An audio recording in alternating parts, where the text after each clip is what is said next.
Algorithms இருக்கு Instagram, YouTube. இதை வந்துட்டு எப்படியாவது கிராக் பண்ணோம், அப்படி போட்டே ரீல்ஸ் போட்டே நிறைய பேர் ஃபேமஸ் ஆயிடுறாங்க. நீங்க வந்துட்டு கரெக்டா சொல்லுங்க, இன்ஸ்டாகிராம், யூடியூப்க்கு என்ன அல்காரிதம்? ஒரு 30 செகண்ட்ஸ் வீடியோனா பாக்குற எல்லாருமே 25 செகண்ட்ஸ் பாக்குறாங்க அப்படின்னா கன்ஃபார்மா அந்த வீடியோ நல்லா மூவ் ஆகும். ரெண்டாவது, இப்ப நீங்க வந்து கொஞ்சம் இன்டர்வியூ ஸ்டார்டிங்ல வந்து என்னோட ஸ்ட்ரென்த்தா சொன்னீங்க, நீங்க எல்லா ஜேனருமே வந்து ட்ரை பண்றீங்க.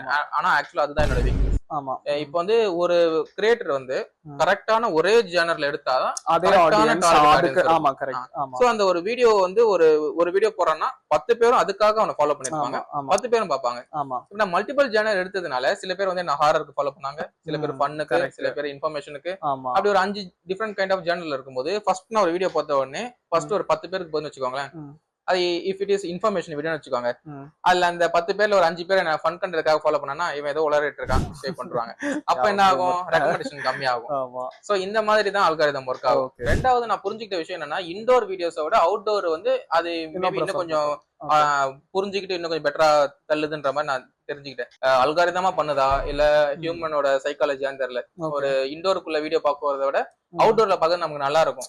இன்னும் கொஞ்சம் எக்ஸ்ட்ரா செகண்ட்ஸ் பாக்குறாங்களா வீடியோ அப்படின்னு. ஆனா ஆல் டுகெதர் என்ன சொல்ல வரேன்னா, அவுட்டோர்ல எடுத்தா வீடியோஸ் இன்னும் கொஞ்சம் பெட்டரா ரீச் ஆகுது.